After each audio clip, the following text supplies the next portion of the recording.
Hello everyone. So today we'll discuss about another revision classes. Okay, that is the assessment of unconscious patient and how you will manage medical management and the nursing management. So already we are discussing this topic in a class. Okay, this is your revision class. So first of all, before the unconsciousness, you should know the consciousness. Okay, so consciousness is a state of awareness of yourself and your surrounding. Okay, जब आप अपने आप में आप कहाँ पे हो, place, time, person से आप अवेयर हो, ठीक है, this is the consciousness state. Ability to perceive the sensory stimuli, कहीं से साउंड प्रोड्यूस हो रहा है या कहीं से लाइटनिंग ब्लिंक हो रही है, कोई भी ऐसा स्टिमुलाई आया है, ठीक है, या फिर कोई स्मेल आ रही है, आप इजीली क्या कर रहे हो, उससे असेस कर रहे हो, आप परसीव कर रहे हो वो चीज कि हाँ ये चेंजेस हैं इन्वायरमेंट में आपके, response to appropriate to them, और अकॉर्डिंग टू द चेंजेस जो भी स्टिमुलाई आपको फील हो रहे हैं, आप उसके अकॉर्डिंग रिस्पॉन्स दे रहे हो, ठीक है, that is your consciousness. That means you are conscious about yourself, who means who are you and where you are today, what is the time, ठीक है, आप कहाँ पे प्रेजेंट हो. इसके अलावा जो भी आपके सराउंडिंग एरिया में जो सेंसरी स्टिमुलाई आ रहे हैं, जैसे एक्सेस नॉइज है या फिर आपकी कोई बैड स्मेलिंग है या फिर ब्लिंकिंग हो रही है, कोई लाइट्स ब्लिंक कर रही है, आप उसके लिए रिस्पॉन्स दे रहे हो. Okay, that means you are a conscious person. Okay, then what is the unconsciousness? Unconsciousness is a differ from the consciousness, ठीक है, या फिर altered from the consciousness. The abnormal state, client is ineligible and the unresponsive, ठीक है. Client क्या होता है आपका, क्लाइंट इज अराउजेबल, मीन्स वो क्या करता है, अराउजेबल नहीं है और अनरिस्पॉन्सिबल है, तो टाइम प्लेस पर्सन के अराउजेबल नहीं है, उसे नहीं पता कि वो कौन है, वो कहाँ पे है, आज का टाइम क्या है, डेट क्या है, एज वेल एज अनरिस्पॉन्सिबल. आप कोई भी उसे स्टिमुलेट करते हो या फिर उसे कमांड दे रहे हो, कोई ऑर्डर दे रहे हो या फिर आप उससे बात कर रहे हो, तो वो रिस्पॉन्स नहीं करता है. The coma is a deepest state of the unconsciousness. कि coma क्या है, deepest state है unconsciousness की. Unconsciousness is symptoms rather than a disease. ये क्या है, एक symptom है, disease नहीं है. Okay. Degree of unconsciousness that vary in the length and severity. So according to degree, we have to divide the category brief, that is a fainting, and prolonged, that is a deep coma. Okay. तो brief यानी कि जैसे आपको कई बार कहता है हमें fainting हो जाती है, डिहाइड्रेशन की वजह से fainting हो गई है या फिर ऑक्सीजन सप्लाई लैक हो गया ब्रेन में, इसलिए फेंटिंग हो गई है. Okay, due to any reasons वो फेंटिंग हुआ है. फेंटिंग जनरली होता है इसलिए व्हेन जब ब्रेन में होता है प्रॉपर्ली ऑक्सीजन ब्लड सप्लाई नहीं हो पाती, पर्सन क्या होता है, फेंट होता है. So depend whether the breath और सम टाइम के लिए फेंटिंग है या फिर प्रोलॉन्ग टाइम के लिए पर्सन फेंट है, that is calling a deep coma. Okay, now what are the causes of the unconsciousness. अब पेशेंट अनकॉन्शियसनेस होता क्यों है, ठीक है, the first due to of any trauma, कोई भी ट्रॉमा या इंजुरी पेशेंट को हुआ है, ब्रेन इंजुरी हुआ है, ठीक है. Epidural subdural hematoma could be hematoma, collection of the blood clot presence epidural site में या subdural site of the brain. Okay, brain contusion. Brain contusion is a type of the traumatic brain injury. कोई भी traumatic brain injury की वजह से brain contusion है, ठीक है. Hydrocephalus, the collection of the fluid in a brain. Okay, then the stroke. Stroke actually is a change in the blood supply due to any reasons. Okay, when the blood supply to a part of the brain, loss of the ability to move a particular part. जैसे for example किसी patient का blood supply नहीं हो पा रहा है brain में, तो उसके particular part में क्या होता है, वो mobilize नहीं कर पा रहा है, जैसे हम कई बार तो paralysis हो गया patient. Okay, tumor, any kind of tumor inside of the brain. Okay, any kind of the infection, meningitis, inflammation of the meninges layers of the brain. Okay, encephalitis, it's the inflammation of the brain. Hypo और hyperglycemia, अगर आप किसी person का sugar increase हो जाए या decrease होने में भी क्या होती है, फेंटिंग या ग्लूकोन के स्टेज में जा सकता है. Hepatic encephalopathy. Hepatic encephalopathy is a neuropsychotic abnormal condition in a abnormalities or abnormal condition in a patient with the dysfunctioning after the exclusion of the brain disease. ठीक है, यानी कि जब क्या होता है हमारा hepatic encephalitis का मतलब है कि ये kind of the neuropsychiatric abnormalities होते हैं, जिसमें क्या होता है पेशेंट का लीवर डिसफंक्शन हो जाता है. अगर उसके ब्रेन में कोई भी ब्रेन डिजीज होने के बाद पेशेंट का जो लीवर फंक्शन करना बंद कर देता है या डिसफंक्शनिंग हो जाता है. ठीक है, hyponatremia, that is a low sodium concentration in a blood. Okay, तो जब क्या होता है सोडियम का अमाउंट ब्लड में डिक्रीज हो जाता है. ठीक है, ड्रग किसी भी ड्रग्स की वजह से अगर पेशेंट ड्रग एडिक्टिव है, कोई ड्रग लेता है, ठीक है, अब्यूज करता है, अल्कोहल ओवरडोज की वजह से, किसी पॉइजन की वजह से कोमा हो सकता है. ठीक है, इंटॉक्सिकेशन को भी ऐसे टॉक्सिक सब्सटेंस अगर पर्सन ने लिया है जिसकी वजह से वो फेंट हो गए. ठीक है, so these are the causes of the unconsciousness. Now what are the signs and symptoms? So generally the person who was unconscious, the person will be the unresponsive. क्या कहता है, रिस्पॉन्स नहीं करता है. ठीक है, आप उसे टच करते हो, कोई साइन प्रोड्यूस करते हो या फिर स्टिमुलेट करते हो, the patient will not be response. Okay, it unaware of the surrounding, does not respond to sound. ठीक है, वो क्या होता है, अपने सराउंडिंग एरिया से अनअवेयर होता है. ठीक है, वो किसी भी साउंड के लिए कोई रिस्पॉन्स नहीं करता. मेक नो पर्पसफुल मूवमेंट, कोई भी मूवमेंट नहीं करता. Does not response to question और टच. अगर आप उसे टच करते हो, कोई क्वेश्चनाइज करोगे तो आपको रिस्पॉन्स नहीं करेगा. Drowsiness is a feeling of sleeping. ठीक है, पेशेंट में होता है फीलिंग ऑफ स्लीपिंग होती है ऑलवेज. इनएबिलिटी टू स्पीक और मूव पार्ट हिज और हर बॉडी. वो अपने ना तो वो बोल सकता है ना या फिर किसी बॉडी पार्ट को मूव कर सकता है. The loss of the bowel and the bladder control, incontinence. Okay, incontinence, उसके बाउल और ब्लैडर के जो स्पेंचर्स हैं उनमें उसका कंट्रोल नहीं रहता है. ठीक है, and the another one the stupor. Stupor actually is a state of the consciousness जब क्या होता है उसके किसी person के thoughts clear नहीं होते हैं. ठीक है, so these are the primary stages of the unconsciousness when the patient are going to the hospital in unconscious stage. For example for example दे रही हूँ, for example कोई person रोड पे जा रहा है, suddenly उसका एक्सीडेंट हो गया. एक्सीडेंट होने की वजह से पेशेंट क्या हुआ, पेन नीचे गिरा. ठीक है, गिरने की वजह से उसके हेड में इंजुरी हुआ, हेमेटोमा ओके एपिड्यूरल रीजन में, अब पेशेंट कोमा में चला गया. then after that he will go to the hospital for the further treatment. Now the respiratory changes. There are some changes in the respiratory side also. The sinus stroke respiration. So sinus stroke respiration is abnormal pattern of the breathing, progressive, deep and faster. इसमें क्या करता है, patient fasting breathe करता है और deep breathing करता है. ठीक है, then next one is the cluster breathing. Cluster means होता है किसी बंच लाइक ब्रीथिंग करता है पर्सन. ठीक है, जल्दी जल्दी ब्रीथ करेगा. अटैक्सिस ब्रीथिंग. अटैक्सिस ब्रीथिंग को हम बायोड ब्रीथिंग भी बोलते हैं. ठीक है, बायोड ब्रीथिंग और अटैक्सिस ब्रीथिंग जैसे बोला जाता है. जनरली इसमें क्या होता है, क्विक ब्रीथिंग होती है और सैलो ब्रीथिंग होती है. ठीक है, साइनस स्ट्रोक रेस्पिरेशन में फास्ट ब्रीथिंग होती है. ओके, और प्रोग्रेसिव ब्रीथिंग होती है. जो आपके क्लस्टर ब्रीथिंग है उसमें एक साथ बहुत सी ब्रीथिंग्स होती है, साथ साथ में जल्दी जल्दी ब्रीथिंग होती है. अटैक्सिस ब्रीथिंग या बायोड ब्रीथिंग जो बोलते हैं, that is a quick breathing and the shallow breathing. Okay, then abnormal pupil reaction like that. जैसा पिक्चर में देखते होंगे in the first picture, the abnormal pupil both normal pupil both constrict. ठीक है, both eyes क्या है, constrict and normal है. Then now C N there is a oculomotor nerve. ठीक है, तो oculomotor थर्ड में क्या है, loss of consensual pupillary light reflexes. यानी कि ये होता है लाइट की रिफ्लेक्सेस को मींस रिस्पॉन्स नहीं कर पाती है. ठीक है, पिपल्स जो होती है रिस्पॉन्स नहीं कर पाती है. Then oculomotor second reason is loss of directly pupillary light reflexes. ठीक है, पहले तो क्या था, थर्ड में वो इनडायरेक्ट वे में रिस्पॉन्स नहीं कर पाती है, डायरेक्टली अगर आप लाइट लगाते हो उसमें तो वो रिस्पॉन्स नहीं करती. Now the assessment. So how you will assess the patient? These are actually the signs and symptoms in a unconscious patient. Now we will discuss about the assessment. हम patient को assess कैसे करेंगे? First of all, through the glaucoma scale, there are the three things: the eye, verbal and the motor. Okay, so by eye command, verbal command and motor command के through हम assess करते हैं patient को. As well as we have to assess the vital sign like TPR and the blood pressure, the pupil size and the reaction also we have to assess. Okay, the lymph movement and the tender reflexes. ठीक है, lymph movement देते हैं कि patient के जो body limbs हैं वो move कर रहे हैं या नहीं कर रहे हैं. reflexes check करते हैं हम, यानी कि neurological reflexes check करते हैं whether they are supplying the information or not, the neurons are supplying the information or not. Okay, so in that the first of all is the glaucoma scale. In that we have to assess the eye opening response. ठीक है, response आपने patient को बोला, ठीक है, और उसने क्या कर दिया, जैसे फॉर एग्जांपल आपने बोला नहीं, आप पेशेंट के पास गए. ठीक है, इमीडिएटली पेशेंट ने करके अपनी आई ओपन कर दी. दैट मीन अपने सराउंडिंग एरिया से अवेयर है कि उसके पास कोई आया है. ठीक है, तो वो स्पॉन्टेनियसली आई ओपन करेगा. तो स्पीच आपने उसे कहा है कि जस्ट ओपन योर आईज. ठीक है, तो उसने आई ओपन किया. ठीक है।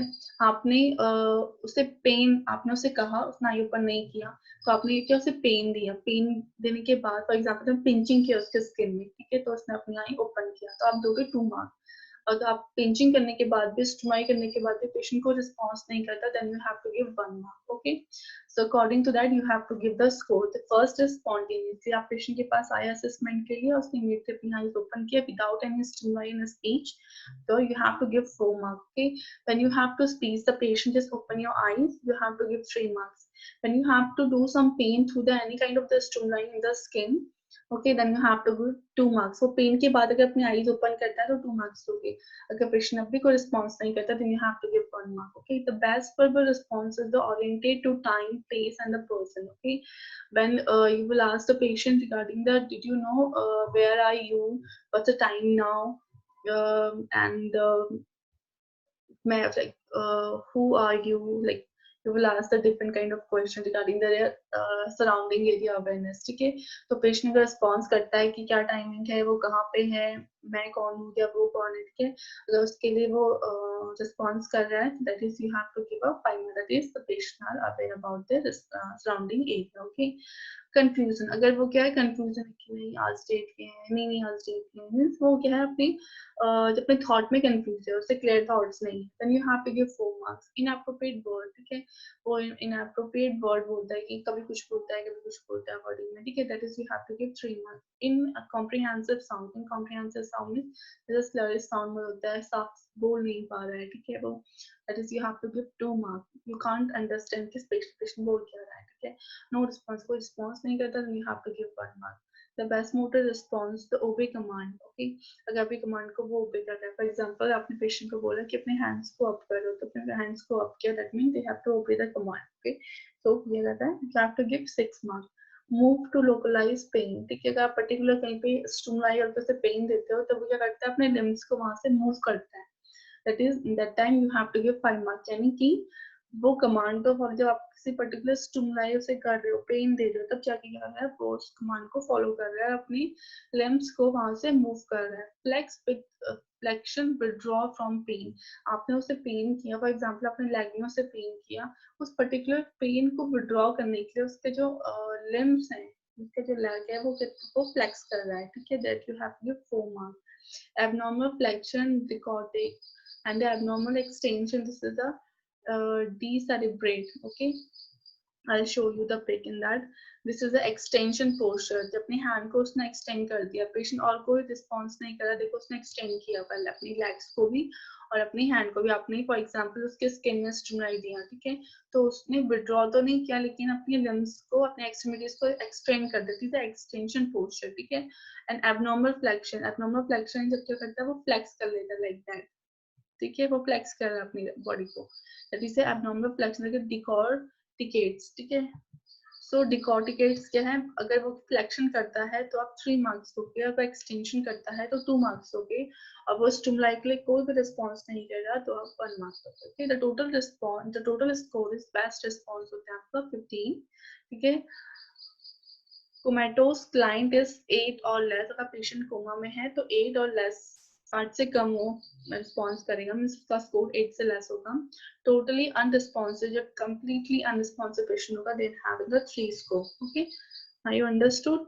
By the Glasgow scale is very important. Whenever you are posting the neuropsych, you have to assess the patient by the Glasgow scale by the 3 ways: the eye, verbal, and the motor response. Okay, the eye response you have to check. Okay, the verbal response you have to check, and the motor response you have to check. And by that assessment, you have to assess whether the patient the unconscious and the conscious. Okay, now the diagnosis. So how, but means actually because the patient on coma ना, because patient अभी coma में है, वो कोई भी activity नहीं कर रहा, अपना कोई भी work नहीं कर रहा, then what you have to do, we have to send generally the diagnosis testing to find out the actual cause of the coma. Okay, so in that we have to do first the X-ray, कि हम x ray करेंगे, for example patient को brain injury हुआ है तो x ray हम करवा सकते हैं, ठीक है। MRI magnetic resonance imaging, the first है, दिस इज वेरी इंपॉर्टेंट, आपको जितनी भी टेस्ट है उनका फुल फॉर्म पता होना चाहिए, इसलिए यहाँ पे लिखा है, ठीक है। MRI is a magnetic resonance imaging, ठीक है।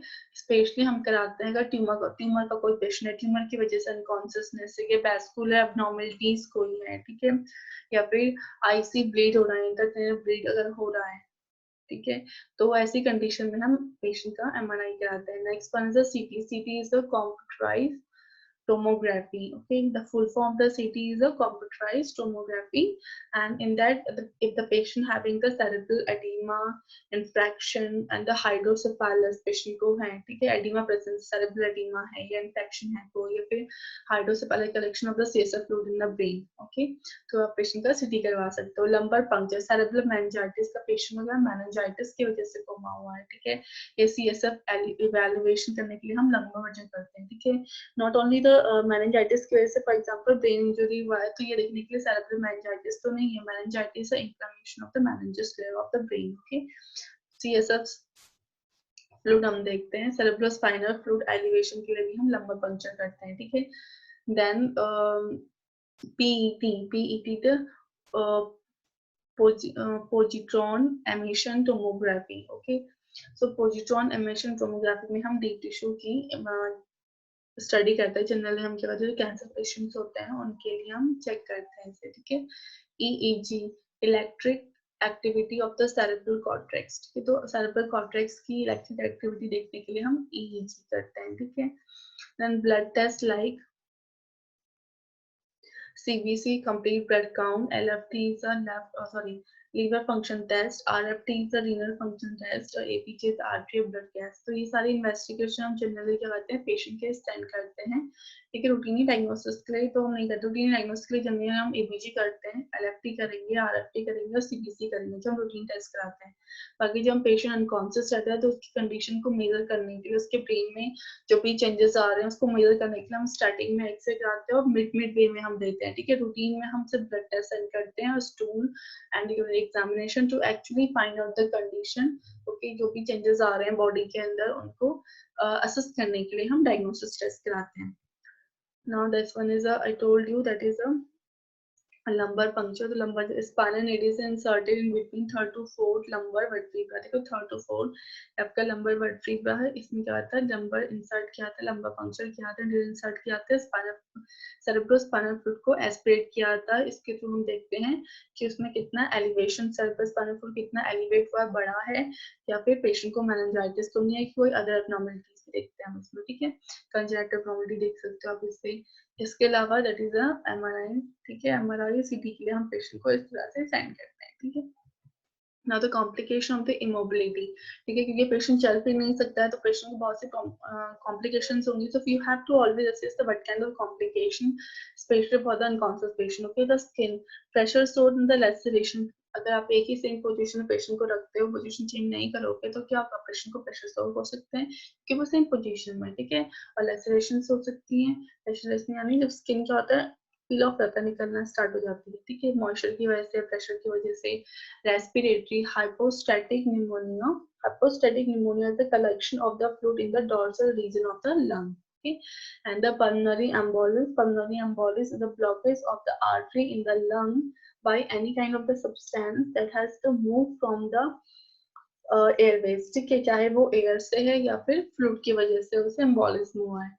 Then the CV complications, यानी central venous complication, central venous cardiovascular complication, in a cardiovascular complication the DVT, deep vein thrombosis, ठीक है, जो हमारी deep veins होती है उनके अंदर थ्रोम्बोस हो जाता है, collection of blood हो जाता है, थक्का बन जाता है काइंड ऑफ, ठीक है, जिसकी वजह से क्या होता है, प्रॉपर ब्लड सप्लाई नहीं हो पाती। पोस्चरल हाइपोटेंशन, थर्मोएम्बोलिस, ठीक है, इसमें क्या होता है, पेशेंट को पोस्चरल हाइपोटेंशन यानी कि स्टैंडिंग होने में पेशेंट का होता है, इमीडिएटली बीपी फॉल होता है, जनरली जब आपका सिस्टोलिक बीपी होता है वो विद इन 1 मिनट 20, और जो डायस्टोलिक होता है वो 10 मिनट अगर फॉल होता है, that is patient having a postural hypotension, ठीक है। जीआई सिस्टम में पेशेंट को पैरालिटिक इलियम होता है, GI is the gastrointestinal system, ठीक है। तो paralytic ileus is the blockage of the intestinal, ठीक है, क्यों होता है blockage intestinal? Due to the paralysis of the intestinal muscle. Intestinal muscle क्या होते हैं? पैरालाइज होती है, जिसकी वजह से जो आपके इंटेस्टाइन होती है ब्लॉकेज है, जिसे हम बोलते हैं पैरालिटिक इलियम। कॉन्स्टिपेशन, पेशेंट को कॉन्स्टिपेशन रहता है। डिस्टेंशन मींस आपका एब्डोमेन डिस्टेंडेड होता है। यूरोलॉजिकल में यूटीआई पेशेंट में होता है, यूटीआई होता है। इसके अलावा पेशेंट को किडनी में स्टोन हो सकता है। UTI is a urinary tract infection. Okay. Now the musculoskeleton is the contracture. Contracture का meaning होता है the shortening and the hardening of the muscles. जिसकी वजह से क्या होता है? Move नहीं हो पाती है muscles, ठीक है? Because इतना तो stiffening आती है, stiff हो जाती है muscles. Osteoporosis हो सकता है, जो आपके बोन होती है उनमें होल होना स्टार्ट होते हैं, पोर्स होने स्टार्ट होते हैं.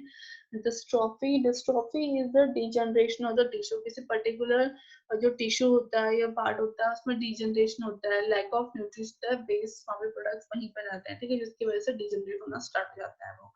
वीकनेस, पेशेंट को जनरली क्या होती है? मस्कुलर और बोन वीकनेस होती है, ठीक है. न्यूरोलॉजिकल में फुट ड्रॉप होता है, पेशेंट में होता है फुट ड्रॉप्स रहते हैं, इस तरह से हैंगिंग फुट्स होते हैं.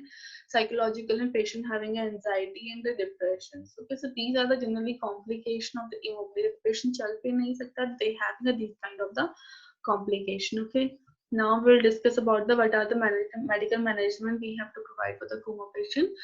In that the goal of the medical management are to the preserve brain function and prevent further damage. हम चाहते हैं कि पेशेंट का जो ब्रेन फंक्शन है वो नॉर्मल रहे.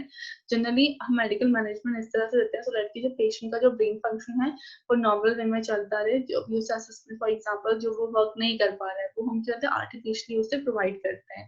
And prevent further damage, that कि सो फर्दर जो अभी तक डैमेज हुआ है बॉडी में उसके अलावा फर्दर कॉम्प्लिकेशन राइज ना हो. सो वेंटिलेटर सपोर्ट, इसमें क्या करते हैं? पेशेंट को अनकॉन्शियस है, ठीक है, रिस्पॉन्स नहीं कर रहा, तो first of all we have to put the patient on the ventilator support. Ventilator क्या होती है? आपके आर्टिफिशियली एक मशीन होती है जो पेशेंट को क्या करती है?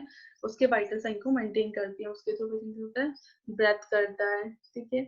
ऑक्सीजन थेरेपी विल स्टार्ट है. Management of the blood pressure manage करते हैं by sending the okay blood pressure manage करते हैं थ्रू द फ्लूइड, ठीक है. Then the management of the fluid balance as well as we have to maintain the fluid balance of the patient. उसके body में क्या करते हैं? हम इलेक्ट्रोलाइट बैलेंस करते हैं, ठीक है. मैनेजमेंट ऑफ द सीजर, अगर पेशेंट को एपिलेप्टिक होता है, सीजर्स आ रहे हैं तो आप उससे एंटी एपिलेप्टिक ड्रग्स दोगे, सेडेटिव ड्रग्स दोगे, पैरालाइटिक ड्रग्स दोगे, पैरालाइटिक एजेंट्स आप उसे दोगे, ठीक है. Then treating the increase ICP intracranial pressure का इंक्रीज होता है तो आप उसे दे सकते हो मैनिटोल. मैनिटोल एक्चुअली होता है आपका जनरली ये करता है जो इन्फ्लामेशन होती है उसे प्रिवेंट करता है, ठीक है. और बॉडी किडनी में एज अ डायूरेटिक वर्क करता है, ठीक है. तो अगर इंट्राक्रेनियल प्रेशर इंक्रीज हुआ है तो हम पेशेंट को मैनिटोल देते हैं. कॉर्टिकोस्टेरॉइड जैसे फॉर एग्जांपल हो गया आपका हाइड्रोकॉर्टिजोन, ठीक है. Then the management of the corticosteroid for the inflammation देते हैं इसे, ठीक है. Management of the temporary regulation, if the patient having fever तो उसका फीवर रिड्यूस करेंगे, ठीक है. Generally the patient having fever due to the infection because fever का one of the cause only is the infection. जब भी हमारी body में कोई भी फॉरेन सब्सटेंस आते हैं तो हमारी बॉडी उस पर्टिकुलर सब्सटेंस के लिए रिस्पॉन्स करती है, जिसकी वजह से जो हमारी बॉडी का जो टेम्परेचर होता है वो इंक्रीज होता है. जब तक कि उसके अगर फॉर एग्जाम्पल हमारे बॉडी में आ गया कोई सब्सटेंस का मल्टीप्लिकेशन हो रहा है, जब तक वो बॉडी में हमारे है तब तक हमें फीवर रहेगा, ठीक है. तो इसके लिए हम क्या करते हैं? पेशेंट को आइस पैक देते हैं टेम्परेचर को रिड्यूस करने के लिए. टैपिक स्पंजिंग करते हैं, टैपिंग टैप वाटर से स्पंज करते हैं पेशेंट को. एंटीपायरेटिक जैसे पैरासिटामोल हो गया पेशेंट को टैबलेट्स हम देते हैं, ठीक है. NSAID non steroid anti inflammatory drugs, इसमें पैरासिटामोल आता है आपका और डिक्लोफेनिक आती है आपकी, ठीक है. मैनेजमेंट ऑफ द एलिमिनेशन को मैनेजमेंट करने के लिए, यानी कि पेशेंट क्योंकि मोबिलाइज तो है नहीं तो आपका एलिमिनेशन वो मींस जो फीसेस पास करने के लिए, यूरिन पास करने के लिए हम क्या देते हैं? फीसेस पास करने के लिए हमें लैक्सेटिव देते हैं. फॉर एग्जांपल पेशेंट में कॉन्स्टिपेशन है तो आप उसे कहते हैं लैक्सेटिव दोगे. लैक्सेटिव ड्रग्स होती है क्या करती हैं? मोशन की जो स्पेंसर्स होता है उन्हें एनहांस कर देती है, एलिमिनेशन करती है, ठीक है. जैसे आपके आते हैं लैक्सेटिव ड्रग्स में सिरप्स आते हैं, ठीक है, या फिर सपोजिटरी आती है, बायरेक्टल हम देते हैं उसे, या फिर आप एनीमा दे सकते हो अगर पेशेंट को कॉन्स्टिपेशन है तो, ठीक है. Management of the nutrition, you have to manage the patient nutrition because patient oral तो ले नहीं सकता, उसे तो ट्यूब वगैरह लगा हुआ है क्योंकि उसमें क्या है और एयरवे अगर पेशेंट को लगा दो, पेशेंट ऑन वेंटिलेशन, तो वो ओरल तो कुछ ले ही नहीं सकता, not able to take anything. तो आप क्या करते हो, टोटल पैरेंटल फूड हम देते हैं। आपने देखा होगा हॉस्पिटल में एक जो अनकॉन्शियस पेशेंट्स होते हैं उनके लिए 1200 या 1500 का एक बैग होता है, व्हाइटिश कलर का, आप सब स्टैंड देखने में आपको बहुत ही होता है, थिकेट होता है। इस जनरली हम 12 आवर्स के लिए देते हैं। जैसे फॉर एग्जांपल एक है टोटल पैरेंटल न्यूट्रिशन आता है कैबिन पैरेंट, ठीक है, इसे हम 12 आवर्स के लिए देते हैं। स्लोली हम इंट्रोड्यूस करते हैं सो दैट कि पेशेंट की जो भी न्यूट्रिशन नीड है वो हम पैरेंटल थेरेपी के थ्रू उसे फुलफिल कर सके। पैरेंटल मतलब जो हम आईवी के थ्रू देते हैं, ठीक है। आरटी फीडिंग हम पेशेंट को देते हैं, राइस ट्यूब फीडिंग हम देते हैं पेशेंट अनकॉन्शियस पेशेंट को, सो दैट कि उसकी न्यूट्रिशन जो नीड है हम फुलफिल कर सकें। डीबीटी प्रोफाइलाइसिस पेशेंट को डिपेंड थ्रोम्बोसिस है, तो उसे क्या करते हैं, रिजॉल्व करने के लिए, ब्लड को रिजॉल्व करने के लिए मेडिसिन देते हैं, ठीक है। Nursing management of unconscious patient emergency care. For example patient आपके पास इमरजेंसी केयर में आया, ठीक है, इमरजेंसी में अनकॉन्शियस, तो आप क्या करोगे? फर्स्ट ऑफ ऑल आप क्या करोगे, एबीसी मेंटेन करोगे, एयरवे ब्रीदिंग और सर्कुलेशन को मैनेज करना है। ABC result must be interpreted to be determine the degree of the oxygenation provided by the ventilator of the oxygen, ठीक है। तो एबीसी एबीजी हम क्या करते हैं, इमीडिएटली साइन करते हैं। ABG is arterial blood gas, ठीक है। जनरली हम क्या करते हैं, आर्टरीज हम ब्लड एस्पिरेट करते हैं, जिसमें हम देखते हैं आर्टेरियल ब्लड गैस को। आर्टेरियल ब्लड गैस यानी कि उसमें SpO2, O2, CO2 बॉडी में कितना है, जिसकी वजह से हम डिसाइड करते हैं whether the patient are needed the ventilation or the oxygen, ठीक है। Assess for the cough and swallow reflexes, हम पेशेंट को चेक करते हैं उसके कफ रिफ्लेक्सेस के लिए और सोलर रिफ्लेक्सेस के लिए। यूज है ना oral artificial airway to maintain the patency, ठीक है। हम क्या करेंगे, हम आर्टिफिशियल एयरवे यूज करते हैं पेशेंट को वेंटिलेशन में डालने के, सो दैट कि उसकी एयरवे मेंटेनेंस एयरवे को मेंटेन कर सके पेटेंसी में, ठीक है। Then tracheostomy or the endotracheal intubation and the mechanical ventilation may be necessary, ठीक है। अगर necessary है, needed है, तो endotracheal intubation हम करते हैं endotracheal tube के थ्रू, ठीक है, या फिर हम करते हैं अगर needed है तो tracheostomy endotracheal intubation हम पेशेंट का करेंगे। प्रिवेंशन एयरवे ऑब्स्ट्रक्शन, ठीक है, एयरवे ऑब्स्ट्रक्शन हम प्रिवेंट करेंगे। For example airway obstruction prevent करने के लिए हम क्या करते हैं, पेशेंट के सक्शन करते हैं जो भी उसमें कंजेशंस है जिसकी वजह से ऑब्स्ट्रक्ट हो रहा है, ठीक है। Nasopharyngeal suction epidural equipment must be necessary to the aspirate secretion. आपने देखा होगा जो न्यूरो वाले पेशेंट्स होते हैं, आईसीयू के पेशेंट, उनके साइड में क्या होता है, सक्शन मशीन लगा होता है। हर एक पेशेंट का सेपरेट सक्शन मशीन होता है, साइड बाय साइड में 2 सक्शन ट्यूब्स पे रखी हुई होती है, जिन्हें हम पर अकॉर्डिंग टू हॉस्पिटल पॉलिसी हम पर डे भी चेंज करते हैं, up to thrice in a week भी चेंज करते हैं, और वीकली भी चेंज करते हैं। जनरली हमें 3 डे में चेंज कर देना चाहिए सेक्शन ट्यूब्स को, ठीक है। उससे भी क्या होता है, इन्फेक्शन होते हैं। तो ओरोफेरेंजियल सक्शन इक्विपमेंट के लिए हमें सक्शन चाहिए होता है, सक्शन मशीन चाहिए होती है, सक्शन ट्यूबिंग चाहिए होती है। इसके अलावा हमारे पास सक्शन एक वो होता है, सेट आता है, जिसमें 2 बाउल्स होते हैं, कॉटन बैग्स होते हैं, कॉटन्स होती हैं, ठीक है, और गॉस पीसेस होते हैं। तो ये इक्विपमेंट आपके पास अवेलेबल होना चाहिए inside of the patient bed. The facial palsy हम hand paralysis, facial palsy patient की किसी भी इंजरी की वजह से जो फेशियल नर्व होती है वो डैमेज हो जाती है, ठीक है, जिसकी वजह से फेस मींस पेशेंट होता है वन साइडेड, मूव नहीं कर पाता। ये हेमी पैरालिसिस का मतलब होता है वन साइडेड मूवमेंट नहीं हो पाता बॉडी का, ठीक है, हाफ पैरालिसिस होते हैं इसे। देन डेंजर्स आर रिमूव, जो अगर पेशेंट का डेंजर, जैसे फॉर एग्जांपल ओल्ड पेशेंट है, उसने डेंजर्स लगाए, नकली दांत वगैरह लगाए, तो आप वो रिमूव करके सो दैट कि वो सॉल्व ना करे। नेजल और oral care provided to the keep upper airway, keep the accumulated secretion different. आप क्या करोगे, पेशेंट का नेजल ओरल केयर करोगे, सेक्शन करोगे ऑलवेज, सो दैट कि जो भी ऑब्स्ट्रक्शन है एयरवे के लिए वो प्रिवेंट हो सके। ऑलवेज आप क्या करोगे, पेशेंट का मॉनिटर करोगे, न्यूरोलॉजिकल साइंस से डिटरमाइन करोगे उसके एक्चुअल कंडीशन को, और जो भी आप काम करते हो always you have to be document all this thing, okay. Infective cerebral tissue perfusions, ठीक है, अगर पेशेंट को इनफेक्टिव सेरेब्रल टिश्यू परट्यूजन्स है, ठीक है, इसका मतलब होता है डिक्रीज इन ऑक्सीजनेशन, ठीक है। तो आप क्या करोगे, आपको असेस करना है उसका जीसीएस ग्लाइकोमा स्केल चेक करना है, उसका SpO2 लेवल मेंटेन करना है, ईपीजी ने आरटी ब्लड गैस के थ्रू देखना है, SpO2, O2, CO2, FiO2, ठीक है, ये सारी गैसेस क्या होती हैं, ब्लड में प्रेजेंस होती है, this is very necessary for the brain functions, okay, and all over the body function. Monitor the vital sign, आपको वाइटल साइन मॉनिटरिंग करनी है, हेड को एलिवेट करना है 30 डिग्री तक, ठीक है, तो दैट कि आपके न्यूट्रल पोजीशन मेंटेन कर सको वीनस, ताकि वीनस जो ड्रेनेज है वो फैसिलिटेट हो सके, ठीक है।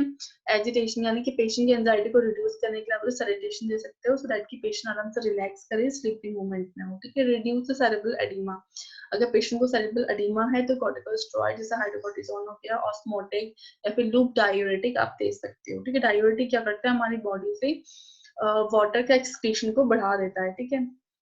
Generally peak within 72 hours after the trauma and subside gradually. Generally क्या होता है, जो आपकी जो इन्फेक्टेड सेरेब्रल टिश्यू परफ्यूजन है वो 72 आवर में पीक लेवल में होता है, देन स्लोली स्लोली वो क्या होता है, डिक्रीज होता है, यानी ट्रॉमा होने के 72 आवर्स तक वो पीक लेवल में जाता है, पीक यानी हाई लेवल में, ठीक है। Talk the soft plain limit touch and stimulation, always you have to जब भी आप किसी पेशेंट से बात करते हो तो आपको काइंडली बात करना है, सॉफ्ट टच करना है, स्टिमुलेट करना है, सो दैट कि पेशेंट को क्या से आप में फेथ हो सके। You have to maintain the IPR, good IPR with the patient. Administer the laxative, laxative यानी आपको बता दिया मैंने, मूवमेंट, जब बाउल मूवमेंट को इंक्रीज करने के लिए हम लैक्सेटिव देखते हैं, सपोस्ट्री के फॉर्म में देते हैं या फिर हम एनिमा देते हैं पेशेंट को, ठीक है। या लैक्सेटिव कुछ ड्रग्स भी आती हैं, ठीक है, सिरप्स आते हैं। एंटीएमेटिक एज ऑर्डर का पेशेंट को वॉमिटिंग है तो एंटीएमेटिक ड्रग्स देते हैं। एंटीएमेटिक हम जनरली कहते हैं वॉमिटिंग के लिए देते हैं पेशेंट को। Manage the temperature with the antipyretics, antipyretic and the cooling measure का पेशेंट को फीवर है तो एंटीपायरेटिक यानी पैरासिटामोल दे सकते हो, एनएसआईडी की ड्रग्स दे सकते हो। एनएसआईडी बताया मैंने कि non steroid anti inflammatory drugs होती हैं, ठीक है। ये करते जनरली जो non steroid anti inflammatory drugs होती है उनकी 3 प्रॉपर्टी होती है, एक तो टेम्परेचर को मेंटेन करना, ठीक है, इंफ्लेमेशन को रिड्यूस करना और बॉडी में अगर पेन है तो वो भी रिड्यूस करती है, ठीक है। Prevent the seizure with the order dilating, ठीक है। तो सीजर क्यों करते हैं, प्रिवेंट करना। डायलेटिन क्या होता है, आपकी एंटी एपिलेप्टिक ड्रग्स होती हैं, ठीक है। तो अगर ऑर्डर भी आपकी डायलेटिन एंटी एपिलेप्टिक ड्रग्स हुई है तो आप क्या करोगे, उसके थ्रू सीजर्स को प्रिवेंट कर सकते हो, जैसे आपके आता है मेडाजोलम्स आते हैं, ठीक है। Administer mannitol 20 to 25 gram IV bolus इस ICP इंक्रीज मोर देन 20, तो अगर इंट्राक्रेनियल प्रेशर आपका 20 से ज्यादा है तो आप मैनिटोल दोगे पेशेंट को 25 to 50 ग्राम, ठीक है। तो मैनिटोल क्या होता है, जनरली हमारी किडनी में वर्क करता है एज अ डायूरेटिक फॉर्म में, ठीक है, बॉडी से एक्सक्रीशन करता है एक्स्ट्रा फ्लूइड का। Now the risk of the increase ICP, अगर ICP इंक्रीज है तो क्या हो सकता है, head elevated for 30 degree, neural posture neutral posture maintained to facilitate the venous drainage and prevent the aspiration। तो अगर ICP इंक्रीज है तो आप क्या करोगे, हेड एंड एलिवेट पेशेंट का करोगे, ठीक है, और न्यूट्रल पोजीशन मेंटेन करके सो दैट जो वीनस ड्रेनेज है, ठीक है, वो हो सके और एस्पिरेट से आप प्रिवेंट कर सको, ठीक है। ऐसे एस्पिरेट भी नहीं होगा, 30 डिग्री एलिवेट होगा तो हेड क्या होगा, एलिवेटेड हो जाएगा, जिससे एस्पिरेट भी नहीं कर पाएगा पेशेंट और वीनस ड्रेनेज भी क्या होगा, इजीली होगा, एक फ्लो मिल जाएगा वीनस ड्रेनेज के लिए, ठीक है। Pre oxygenation before suctioning should be mandatory, ठीक है, सक्शन करने से पहले हम क्या करेंगे, ऑक्सीजनेशन करना है। Each pass of the catheter limit to the 10 second with the appropriate saturation to the limit raise of the ICP, ठीक है। आपको ये करना है, जब भी आप कैथेटर पास करते हो सिर्फ 10 सेकंड के लिए आप ये होता है सक्शनिंग करोगे, ठीक है। 10 सेकंड के सक्शन पास करने के बाद appropriate sedative to limit the raise of IC, और इसके अलावा क्या करोगे, जो भी आप सेडेशन दे रहे हो पेशेंट को वो लिमिट में दोगे सो दैट कि आईसीपी क्या हो सके, लिमिट रह सके, इंक्रीज ना हो, ठीक है। Insertion of the oral airway to suction and the secretion, oral airway या नेजल सक्शन हम क्या करते हैं, स्टार्ट करते हैं पेशेंट का for the prevention of the excretion. Fluid intake restriction, the glucose is avoided to control the cerebral oedema, तो fluid intake बहुत ज्यादा फ्लूइड इनटेक नहीं करना है आपको, क्या करना है, मेंटेन करना है फ्लूइड एंड इलेक्ट्रोलाइट बैलेंस करना है आपको और अवॉइड करना है सेरेब्रल एडिमा को, ठीक है। Intravenous infusion can not be considered as an nutrition support, ठीक है। अगर पेशेंट में क्या होता है, intravenous infusion can not be considered as a nutrition support, तो आप क्या कर सकते हो, उसके लिए उन्हें ओरल सक्शनिंग भी दे सकता है, क्योंकि अगर इंट्रावीनस ऑफ इन्फ्यूजन देते तो उससे भी क्या होता है, बॉडी में फ्लूइड का कंसंट्रेशन इंक्रीज है, जिसकी वजह से आईसीपी इंक्रीज हो सकता है। तो ये सारी चीजें हैं, जब क्या करोगे आईसीपी इंक्रीज, तो you should be avoid all this thing, okay. Now the nursing management the unconscious patient is routine care, routine care में क्या करते हैं, जनरली हम पेशेंट का इनपुट आउटपुट चार्ट करते हैं, ठीक है, जो उसने मॉर्निंग से अभी तक लिया है, ठीक है, उसने कितना इन किया है बॉडी में और कितना उसका आउट हुआ है बॉडी से, ठीक है, कितना एक्सक्रीशन हुआ है, उन्हें मेंटेन करना है। Assess and document the system that indicate the fluid volume overload and deficit, ठीक है, यू हैव टू असेस। आप जो भी सिम्टम असेस करते हो पेशेंट में, whenever you have to do any kind of procedure, like अपने पेशेंट का सक्शन किया है या पेशेंट को आपने टैबलेट स्पंजिंग किया है या फिर पेशेंट की आपने क्लीनिंग किया है या फिर अपने पेशेंट को राइस ट्यूब फीडिंग दिया है, whatever you have to done procedure on the patient, that time you have to document each and everything. If you are finding any kind of the abnormal sign or the symptom, you also inform to the doctor. Okay, diuretic may be the prescribed to correct the fluid overload and reduce edema. Okay, अगर for example patient की body में fluid overloading हो रही है, size भी increase हो गया है, ठीक है, तो ऐसी कंडीशन में क्या करोगे आप, डायूरेटिक पेशेंट को दोगे, सो दैट की डायूरेटिक क्या करता है, हमारी बॉडीज में वर्क करता है किडनी में, सो दैट की जो एक्सक्रीशन होता है, क्योंकि किडनी क्या करती है, बॉडी से वेस्ट प्रोडक्ट के एक्सक्रीशन को एक्सक्रीट करती है, तो इसका एक्सक्रीशन को बॉडी से बढ़ा देता है, ठीक है। Oral over hydration and the intravenous fluid glucose are the always avoided to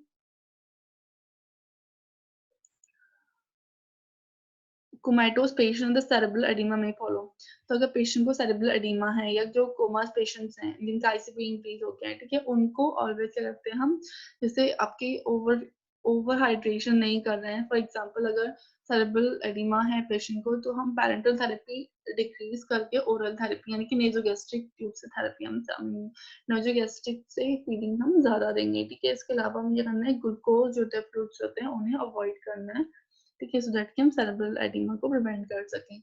skin integrity आपने देखा होगा कि पेशेंट प्रोलॉन्ग टाइम तक सेम पोजीशन में या बेड में लेटा हुआ था, उससे क्या होता है, स्किन इंटेग्रिटीज होती हैं जैसे, तो उसके लिए क्या करोगे, nurse always should provide intravenous for the self care need including the bathing, patient को देना है, हेयर केयर आप करोगे, स्किन केयर, नील केयर, ये आपको क्या करना है, डेली बेसिस में पेशेंट के करना है। फिर पैंटी बैक केयर आपको प्रोवाइड करनी है पेशेंट को according to the step. Comfort devices आप पेशेंट को देना, सो दैट कि वो कंफर्टेबल पोजीशन में रहे। पोजीशन शुड बी चेंज, पर 2 वाली आपको पोजीशन चेंज करनी है। स्पेशल मैटर टू जैसे एयर बैग्स होते हैं या फिर आप वाटर मैटर्स होते हैं, एयर मैटर्स होते हैं, you have to provide to the patient for the prevention of the bed sore. Adequate nutrition hydration status should be maintain, आपको करना है न्यूट्रिशन स्टेटस मेंटेन करना है, पेशेंट को हाइड्रेट रखना है, लेकिन ओवर हाइड्रेट नहीं करना। और स्पेशली पेशेंट को अगर सेरेब्रल एडिमा है तो आपको हाइड्रेशन ज्यादा नहीं देना है, ठीक है। Patient nail should be kept in trimmed, आपको ऑलवेज पेशेंट के नेल क्या करना है, ट्रिम करना है। अगर for example the cornea should be, जो कॉर्निया है आपका आईज की जो कॉर्निया है उसमें करना है moist, should be kept moist, उसे और भी क्या करना है, मॉइस्ट रखना है। जैसे आप मिथाइल सेलुलोज 0.5% एंड 1% आप उसे क्लीन कर सकते हो, ठीक है, सो दैट में ड्राइनेस ना रहे।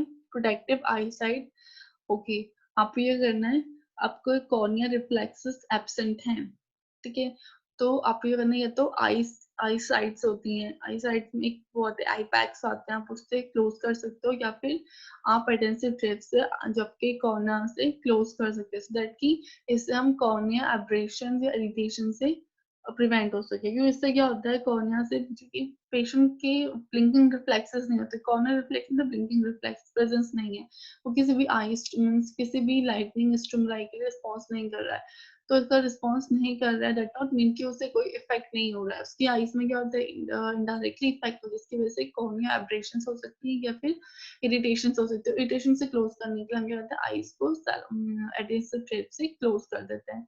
और आप इसके अलावा आपको ओरल कैविटी इंस्पेक्ट करनी है, आपको ओरल हाइजीन मेंटेन करना है, ओके। कोटेड टंग है तो उसे क्लीन करना है, कि लिप्स को ऑलवेज लुब्रिकेट करना है, फ्रीक्वेंटली आपको ओरल हाइजीन फोरली करनी है। नेजल पैसेज में get the occlude so that they may be clean the cotton strip and applications, okay.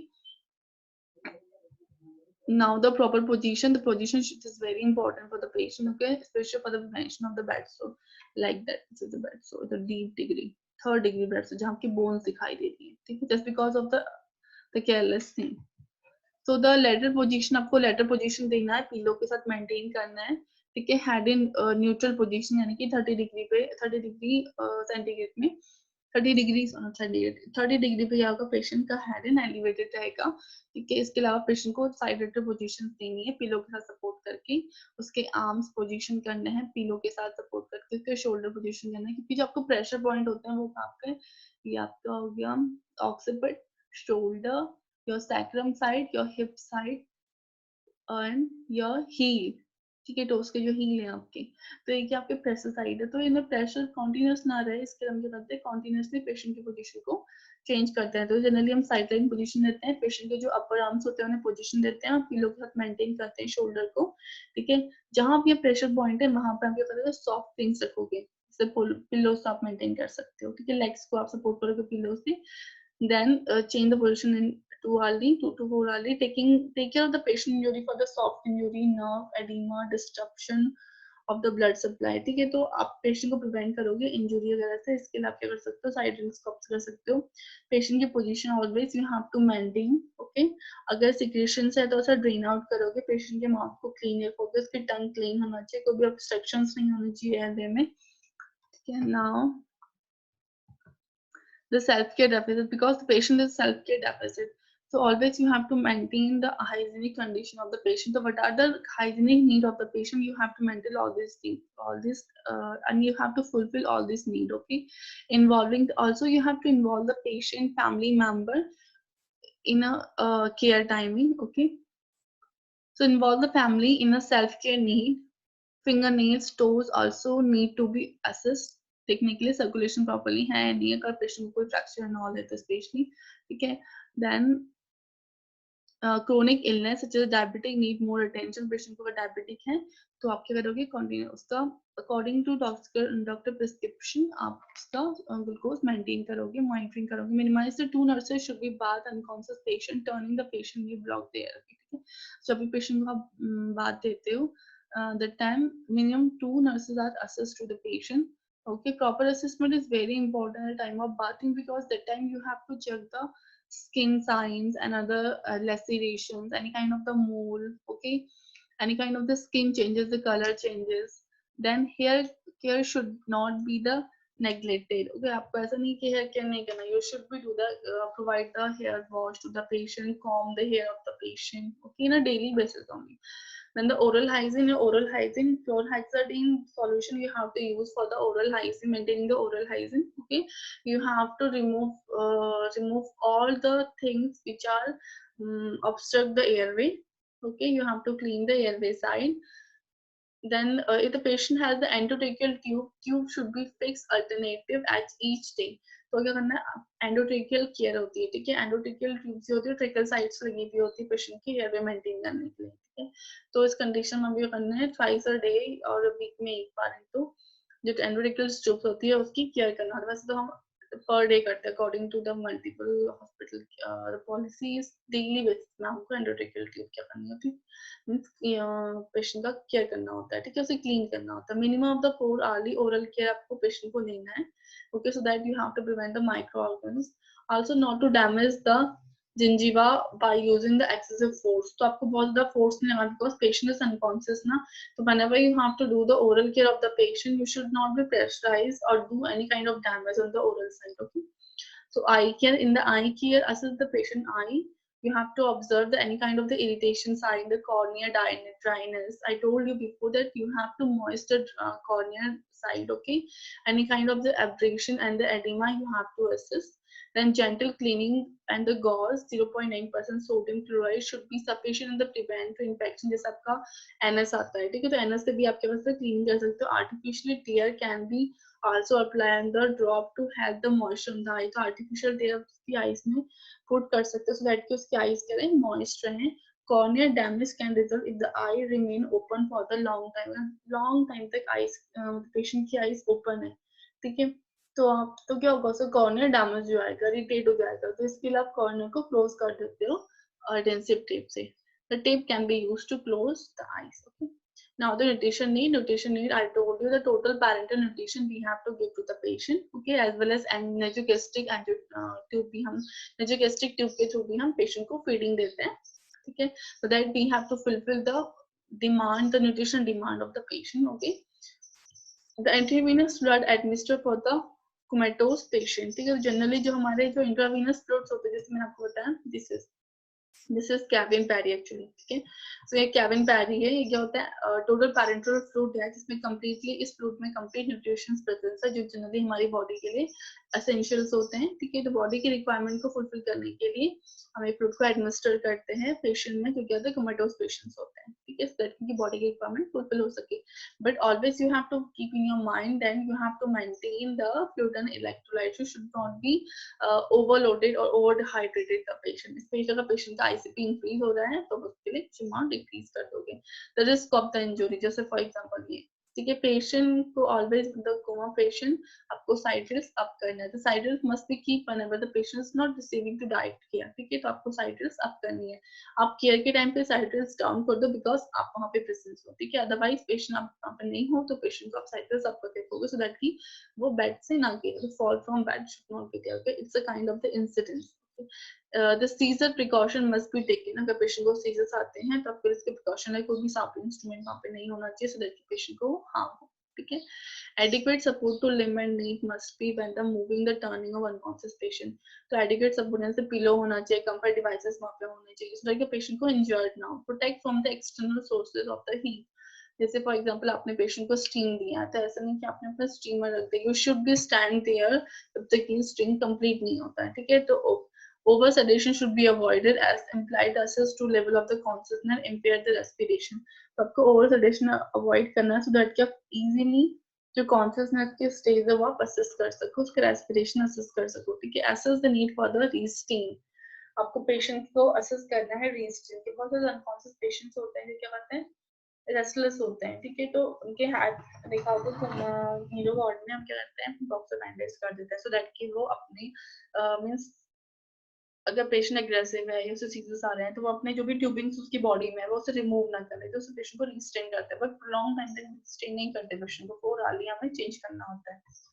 Now the impaired bowel and bladder function, तो assess the constipation, the bladder distension. Constipation है तो आप laxative दोगे, bladder distension आप assess करोगे patient का, ठीक है। check for the retention of the urine also. Auscultate the bowel sound, तो जनरली जो नॉर्मल बाउल साउंड होते हैं वो आपके 5 to 30 होते हैं, ठीक है। अगर 30 से ज्यादा होते हैं तो हाइपर बाउल साउंड होते हैं, अगर 5 से लेस होता है तो हाइपो होते हैं। तो स्टूल सॉफ्टनेस और लैक्सेटिव में बी गिवन, द ब्लैडर कैथराइज में बी डन। हम ऑलवेज क्या करते हैं कैथराइज करते हैं पेशेंट को बिकॉज पेशेंट के क्या होता है जो उसके बाउल है ब्लैडर में उसका कंट्रोल नहीं होता। Now the catheter care must be provided under the septic techniques. तो catheter care जनरली हम पेशेंट को twice a day देते हैं। Monitor the urine output and the color. Urine का कलर हम चेक करते हैं, ठीक है। यूरिन आउटपुट कितना इनपुट हुआ है, कितना आपने पेशेंट को फ्लूइड दिया है, कितना बॉडी से आउट हुआ है, वो आप चेक करोगे, मेजर करोगे इनपुट आउटपुट के थ्रू, ठीक है।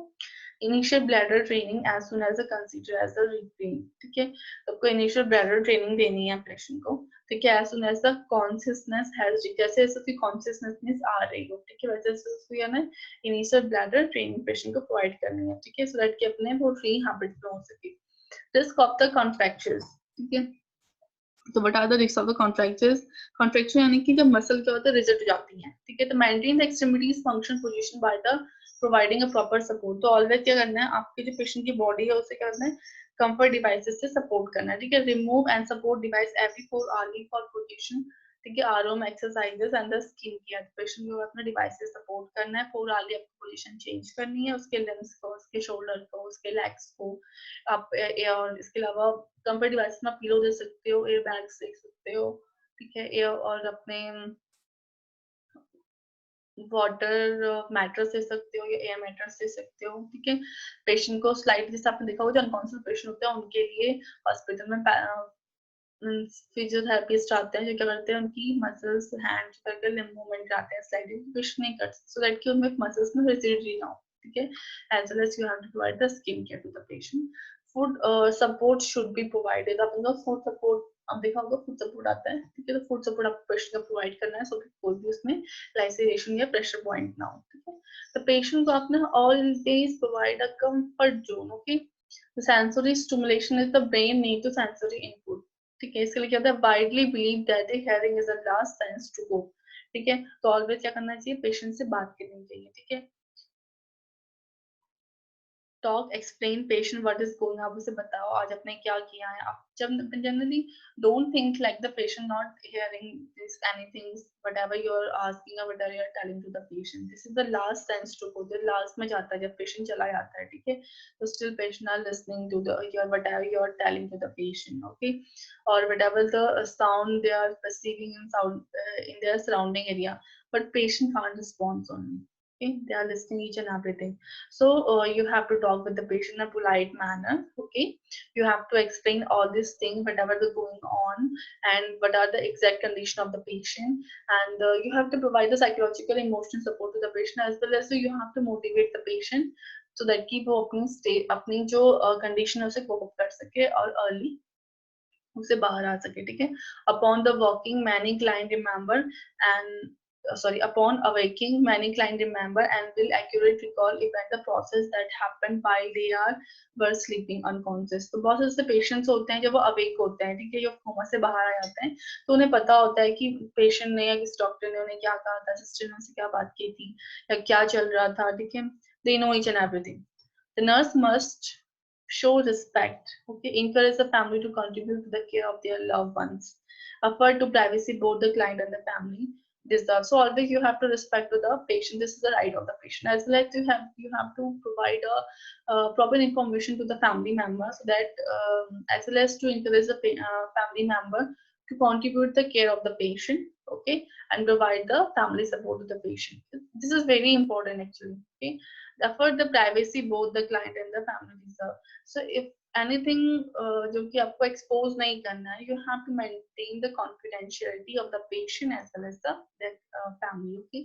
Encourage the stimulated by आप मैसेज दे सकते हो, कॉम कर सकते हो, वॉशिंग हेयर, ओके.